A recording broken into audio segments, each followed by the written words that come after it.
Voilà, deuxième partie de la YAM. Maintenant, on commence à attaquer la boîte. On va voir ce que ça donne. Et on a vu, les seuls trucs qui sont nouveaux sur la YAM, c'est anneau élastique. On a un peu la page. En fait, les seuls trucs neufs qu'ils ont mis, c'est des circlips. Peut-être qu'en 2003, ils ont découvert les circlips.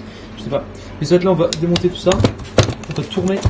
Là, j'étais en train de guérir, tirer le truc là que je viens de mettre à l'instant. Et soit bon, je retire tout ça et on va avancer. On va déjà essayer de monter la boîte. Comme ça, après, on n'aura plus qu'à mettre le roulement. Mettre le vélo, tous ces trucs là. Et la YAM sera quasiment finie après. Mais au moins, la boîte c'est déjà faite. J'aurais plus qu'à mettre un joint, mettre le vélo. Et ensuite, j'aurais plus à m'embêter quoi. Si c'est fait maintenant, c'est plus à faire après.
Voilà.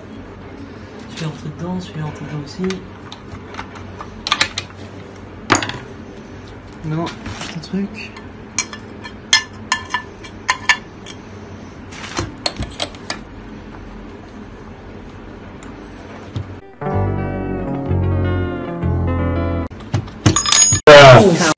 Coup dur.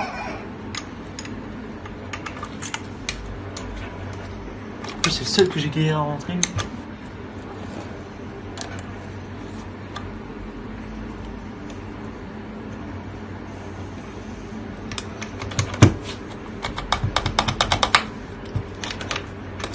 Hop. C'est bon, c'est monté. Vu que je n'ai absolument pas de doigts, je n'ai pas chopé le barillet. Je suis vraiment sky. Allez hop, c'est bon, la boîte est enfin remise nickel. Bon, en fait, je pensais qu'il y avait des rondelles comme sur Derby, mais finalement non. Donc du coup, enfin, il y en avait une. Une, et j'ai finalement trouvé laquelle c'était. Donc c'était celle-là, la brune. Et la grise, c'est la seconde qui ira de l'autre côté. Mais voilà, du coup, ça se bien remonté. Barillet aussi. Bon, j'ai pas de force dans les doigts, donc ça marche quand même. Ça m'a arraché le doigt, mais ça marche. Et voilà. Bon, du coup, là, je pense que c'est terminé pour aujourd'hui. Comme ça, prochaine fois. Salut. Hop, putain. Du coup, prochaine fois. Il va se ramasser. Prochaine fois, quand on aura reçu les roulements, je pense que c'est ça la prochaine étape de toute façon. Il faut qu'on ait les roulements, joint, mettre les roulements, véquer les spies, parce que je sais pas pourquoi je les ai laissés.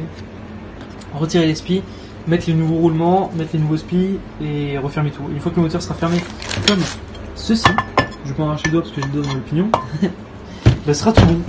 Du coup, on n'aura plus qu'à mettre le piston, mais je pense que le piston on va commander en même temps que le roulement, comme ça il y a tout qui viendra d'un coup. Et là, hop là, ça sera tout bon. Voilà. Allez, enfin, après plusieurs mois de rien faire, on reprend enfin la YAM. Du coup, on va prendre le moteur là, hop, on le met au milieu. On va attaquer ça, du coup, on va redémonter tout. Enfin, c'est pas très compliqué parce que tout était juste posé comme ça. Tac, entre parenthèses, le cylindre qui était juste posé, voilà. Donc maintenant, on a reçu les roulements, enfin, on a fait reçu les roulements. Donc, du coup, on va remonter tout ça. Voilà, comme vous voyez, le moteur il est pas très compliqué à démonter. Un petit peu secoué. Enfin bref, la boîte était déjà remontée, j'ai déjà remonté ça auparavant. Du coup, là on rouvre ça. Je vais commencer à nettoyer un peu l'écarteur vu que c'est resté longtemps comme ça. On remonte le roulement et après ça, comme ça, le moteur sera refermé, ça sera nickel. Allez, ça c'est bon. Là on a, on a ressorti ça. Donc j'ai nettoyé toutes les portées de joints. Donc j'ai tout nettoyé. Là maintenant je commence à chauffer les portées de roulement. Du coup, toi aussi tu peux en chauffer une, t'as qu'à faire. Ouais, je chauffe les portées de roulement. J'attends qu'elles soient bien chaudes, etc. Pour ça, je cherche les roulements et vélo et tout ça. Comme ça, on change tout d'un coup. Et on est bon. Donc voilà, on va chauffer tout ça et ça fait propre. Et là, je pense qu'on n'a pas expliqué. Ah oui. Pas grave. Contactez-moi pour plus d'informations. Non, je rigole. On va faire sortir le vidéo extra de congèle. Wow. Oh, calme. Et du coup, voilà, les roulements sont là. Ils sont prêts à monter. On chauffe celui-là, Et calme. Et du coup, les chauffe les cartels. Moi, je fais pareil de mon côté. Et après ça, on met les roulements. Pareil, les roulements, comme j'ai déjà dit dans une autre vidéo, mettez-les côté cote. Vous avez un truc au-dessus. Voilà. Vous avez un côté avec des choses écrites dessus. Mettez-le voyant. Mettez-le comme ça. Voilà. Comme ça, vous voyez les cotes, c'est plus simple. Allez, il est rentré nickel. Donc là, on l'a rentré. Attendez. Voilà, vous voyez. Là, on voit Japan, C4, etc. On voit toutes les cotes. Comme ça, il fallait juste sortir. Comme ça, en fait, si jamais vous avez l'occasion de, je sais pas, exemple, vous démontez votre moteur ou quoi, imaginons que vous achetez une moto, voilà, vous achetez votre moto, vous avez les roulements qui sont morts, vous trouvez pas les références, vous démontez les roulements, vous prenez les références directement de ceux qu'il y avait avant. Vous voyez, au lieu de devoir regarder sur internet, des fois, par exemple, les roulements d'une année à l'autre, c'est pas les mêmes, etc. Donc voilà, là, moi, vous avez une valeur sûre. Vous savez que les roulements, c'est ceux-là, donc c'est pour ça, mettez-les côté Villebrequin, les cotes, mettez-les visibles. Je trouve que c'est plus simple. En même temps, c'est bon pour le roulement. Enfin bref, voilà, donc ça, c'était la petite astuce du jour. Là, on continue de les chauffer et on monte le deuxième roulement. Après ça, pâte à joint sur un carter et on referme. Et on met le bulot bien sûr. Alors, petite astuce, c'est pour voir quand vos carters sont assez chauds. Bon, c'est un peu crade ou je sais pas quoi, mais la technique en fait, c'est de cracher dessus. Vous allez voir. Hello, darkness, my old friend.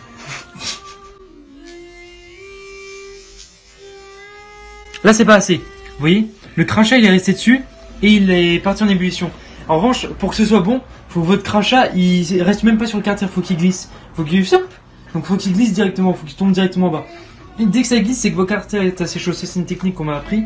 Donc, du coup, voilà. Donc dès que ça glisse, votre carter est assez chaud. Là, en l'occurrence, ça n'a pas glissé. Vous voyez, ça reste dessus. C'est un peu dégueulasse, mais bon, ça reste dessus. Donc là, c'est pas bon. Là, c'est en train de faire des crêpes. Donc là, c'est pas bon. Donc on rechauffe un petit peu et vous retestez ça. Là, donc voilà. Attention.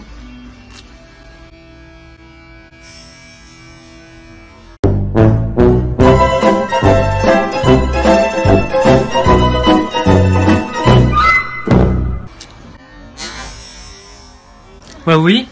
Je sais pas si on a bien vu. C'est bon. Voilà. Vous voyez, le crachat il est même pas resté une seconde. Du coup, il a glissé directement. Donc maintenant, vous pouvez très bien prendre votre roulement. Vous devez prendre votre roulement. Là, vous voyez, il y a une cote, il y a C4. De l'autre côté, vous regardez, il y a NSK. Donc là, ici, il n'y a qu'une seule cote, c'est C4. Donc là, on s'en fout. En revanche, si vous avez Japan, vous avez NSK, vous avez 6322. Donc là, c'est la bonne cote. Donc là, vous pouvez le mettre dedans. Attention. Ah! Je me suis fail.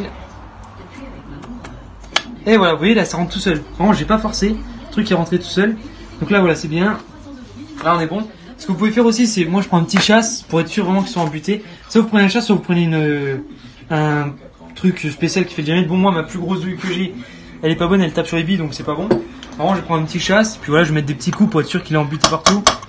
Je vais le décaler un peu parce que sinon, je me crame les pattes.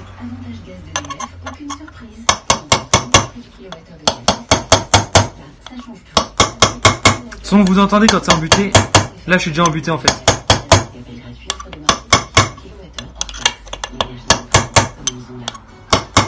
Voilà, depuis tout à l'heure, je suis embuté. Quand vous entendez que ça sonne creux, c'est que vous n'êtes pas embuté. Quand vous entendez que là, ça sonne plein, c'est que c'est embuté, donc c'est bon. Voilà. Maintenant, celui-là, je sais pas s'il est encore chaud. Celui-là, ouf, il est un peu chaud quand même. Enfin bref, je vais mettre la pâte à joindre sur celui-ci. Donc là, du coup, attention. Ouais, on va mettre le vélo dans celui-là. On va pousser un petit peu. Hop, on va le pousser. Ça touche pas, ça c'est bon. Donc voilà. Là, le vélo maintenant. Pareil, le vélo, il y a un sens. Là, vous voyez ici, Yamaha. Bon, là, en l'occurrence, il y a le côté là qui est côté embrayage. Et celui-là qui est allumage, parce que vous voyez la petite clavette. Ça, ensuite, c'est en fonction de votre vélo. Vous le connaissez certainement mieux que moi. Donc voilà, enfin bref, c'est en fonction de comment vous le démontez. Il y a toujours un côté. De toute façon, c'est pas bête. Il y a toujours un côté. Vous regardez, ça forcément. Si votre allumage fait un diamètre comme ça ira pas là. Si votre allumage a un diamètre comme ça ira pas. Enfin bref. Là, vous allez mettre votre vélo. Donc pareil, vous le tenez. Là, vous le rentrez. Puis normalement, ça rentre sans souci. Voilà, vous voyez. Sans problème, le truc est rentré tout seul. Voilà, donc là, première chose de faite. Le vélo il est dedans. Maintenant, ce que je vais faire, c'est ici. Je vais mettre de la pâte à joint partout. Donc ça, je vais vous appeler, je vais pas faire en vidéo, mais je veux dire, vous mettez soit vous mettez un joint papier sur la totalité, soit vous le mettez ici, mais bon là vu qu'on vient de chauffer à l'instant, je vais me cramer les pattes. Donc je vais mettre soit vous mettez un joint papier qui est fait pour, donc vous le graissez un petit peu avec de l'huile de boîte, ou l'huile moteur, peu importe, histoire que ce soit graissé puis qu'il joigne bien. Et ensuite vous refermez. Mais voilà, en gros, faut mettre un joint, soit vous mettez de la pâte à joint, soit vous mettez joint papier. Et pâte à joint, si vous en mettez, moi je vous conseille d'étaler, etc. Et ensuite, une fois que vous avez bien étalé, vous allez gratter comme ça pour retirer un petit peu de pâte à joint qui sera vers le milieu. Comme ça, une fois que vous avez resserré, il n'y aura pas de pâte à joint qui rentre à l'intérieur du moteur. À la limite, si on aura qui sortira. Déjà, il n'y en aura pas qui rentre à l'intérieur. Et ça, c'est important. Donc voilà, je vais faire ça. Et puis, ça, je prends en vidéo si tu prends pas. Bon, voilà, là, on a l'écarter. Voilà, tout ça, tout est bien sablé. Je trouve que ça fait super propre. Et les mains, ça va être pas mal. Bon, voilà, une fois avec pâte à joint, ça donne ça. Donc, du coup, j'ai mis toute la pâte à joint partout. Je suis pas sûr que je vais réussir à prendre comme ça, je me suis cramé la main mais 36 fois. Et du coup maintenant je referme par dessus. Et voilà. Allez voilà, ça c'est remonté. Regarde-moi ce vidéo comme il est bon. C'est pas beau ça? Tout nickel. Enfin bref, là je vous montre à peu près, bon moi c'est nickel mais je veux dire voilà. Si jamais vous avez votre vidéo qui est bloquée ou qui est pas bien centrée, je vous conseille de prendre un truc qui vous donne une image. Donc là souvent des cales. Parce qu'en gros voilà, vous prenez des cales et vous testez d'un côté. Donc là par exemple je prends plusieurs au nappe. Là ça passe même pas. Et là ça passe un petit peu, vous voyez. Donc là c'est à dire qu'ici je suis plus proche du bord ici que là. Du coup je donne un petit coup ici. Donc là je vais le recentrer juste après. Là il tourne bien mais il est pas très bien centré apparemment. Donc je redonne un petit coup et voilà. Donc attendez, je prends un retour. Donc du coup ici pareil, si vous tapez. Là de l'autre côté moi j'ai pas de filetage. Tac, je reteste. Là les cales elles passent. Là elle passe aussi, donc je rajoute une petite cale pour être sûr plus précis. Voilà. Là ça passe en frottant bien. Là c'est pareil, donc là on est bon. Là il est bien centré. Là pareil il tourne bien. Donc ça c'est nickel, voilà. Le vélo il est bien centré. Donc ça c'est bon. Donc vous voyez le truc que je laisse comme ça, il redescend, donc ça c'est nickel. Autre chose maintenant, vous voyez j'ai un petit peu de pâte à joint à l'intérieur. Donc ça je gratte, voilà rien de compliqué. Une fois qu'elle est un petit peu sèche, vous voyez ça vient tout seul. Donc je gratte un petit coup, ça sort. Donc ça vous pouvez le faire une fois que c'est bien sec, ça part tout seul. Mais là vous voyez rien que le fait que le moteur soit chaud, ça part sans trop de mal quoi.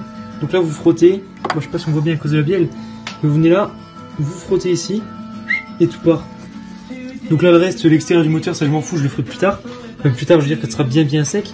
Voilà, en tout cas à l'intérieur du moteur, vous frottez, et ça part. Au moins vous êtes sûr que ça partira pas dans le moteur une fois que vous roulez. Et voilà, faites bien gaffe de le récupérer aussi, pas que ça descende en bas moteur. Et voilà.